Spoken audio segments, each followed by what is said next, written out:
Bicycle panniers.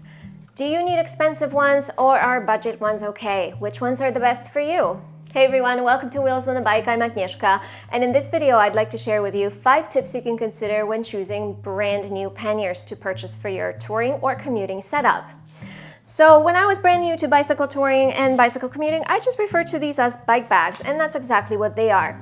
Bike panniers attached to a bicycle on some sort of a rack. So let's take a look at my touring and commuting setup. Here's my Kona Sutra touring bike with a pretty traditional touring setup.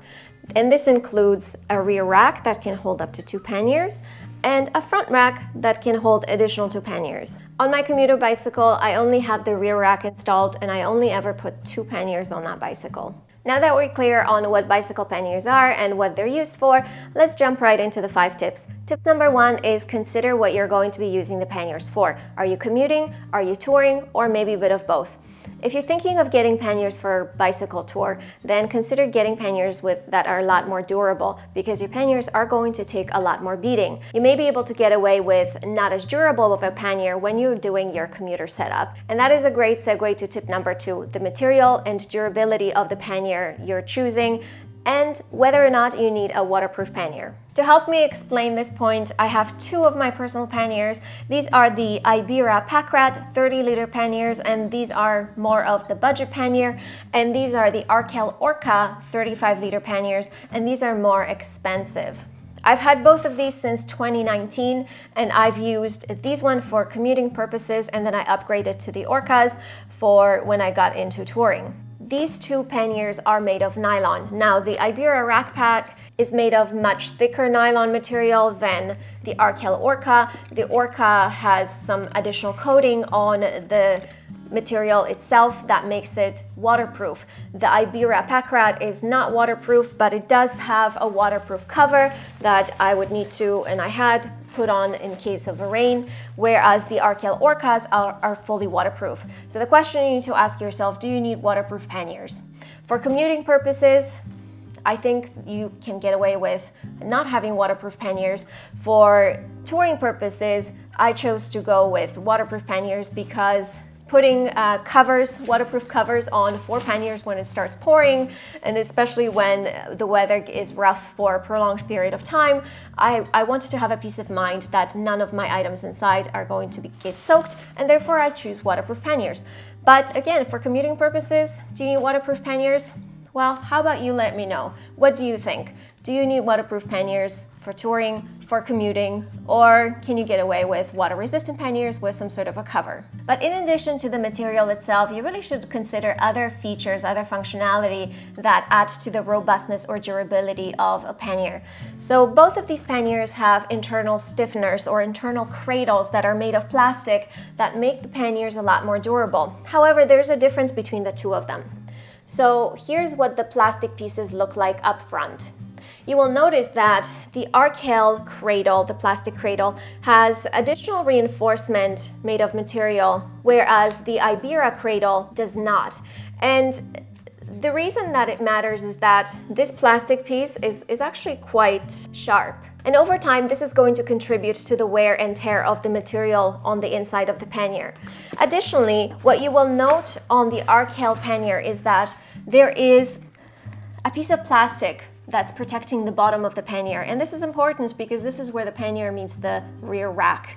And so the Ibera pannier has a protective plastic on the inside of the bag, which is great. But again, that exposes the material to some wear and tear.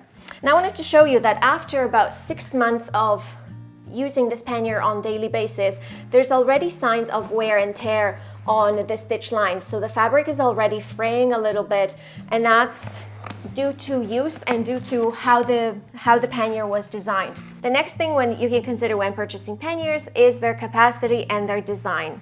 These 2 panniers are very close in size. The Ibera PakRak is a 30-liter pannier, so the 1 pannier is 15 liters, whereas the Arkel Orca is a 35-liter pannier set, and so that means that 1 pannier is 17.5 liters. Something else that's similar about these 2 panniers is that they are both top-loading panniers, but this is kind of where the similarity ends. The Ibera PakRak has a big pocket at the top that allows for some sort of storage capacity right off the bat. When you open it, there is a drawstring that allows you to pack your items inside. The top pocket and the top area is closed with buckles, and there is no additional pockets on the inside. The Arkel Orca is a roll-top pannier, so that means that you roll it to close it or to open it. There is a flat pocket on the inside, and that's the only way to organize content on the inside. There's a small pocket on the outside. When making purchasing decisions, you have to identify what kind of design features you are interested in. Do you need internal or external pockets? Is that something that is important for you? The fourth point to consider when getting new panniers is the attachment system. Now take a look at these two panniers. They both have a hook attachment system. Let's focus on the Ibera one first. The hooks here are plastic with a quick release functionality. And the only point of adjustment that is available on this pannier is this lower hook right here. That can be flipped horizontally, vertically, and that can be aligned in position. This makes it a little bit tricky when trying to fit this pannier on a variety of racks. And that's because I'm unable to adjust the width of the top hooks, which is something that you need to consider. Do you need adjustability of your attachment system? If the answer is no, you don't, then you're fine. Then you're good to go with an attachment system such as this one. In comparison, the Arkel Camlock attachment system is also a hook system. It's very, very different from the Ibera one. Firstly, you will notice that the attachments, the hooks themselves, are made of aluminum and they're coated with plastic.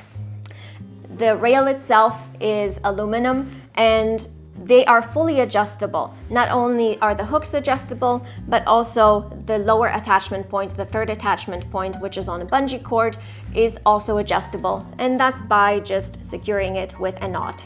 Now, I've only personally used panniers with a hook attachment system, but there are other systems out there. For example, if you look on Amazon, there are panniers that use a piece of material to hold the panniers and attach them to the rack.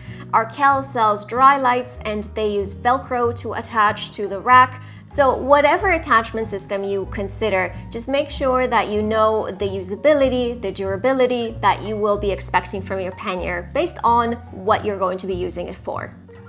The fifth point to consider when choosing your panniers is warranty and repair services. If you are hoping to get a set of panniers that are going to last you for a number of years, you may need to repair them occasionally.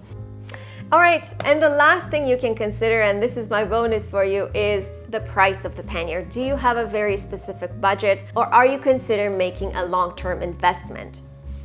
Some panniers are quite expensive. I only have experience with the Ibera and the Arkel products. The Arkel products are certainly a lot more expensive, but you get what you pay for in terms of the make of the pannier and the warranty and the repair service. In the end, the decision belongs to you. What are you looking for in the panniers? What are some of the design components? Do you need waterproof panniers? Do you need them to be durable? Or do you want to replace the pannier in a couple of years' time? Does warranty matter to you? And do you have a budget? All of these considerations are, well, up to you. If you found this video of value, give it a like, comment, like, share, subscribe, do all the YouTube things. If you are interested in pannier reviews, I have these two videos available for you. And as usual, thanks for watching. I appreciate your time. See you next time. Bye.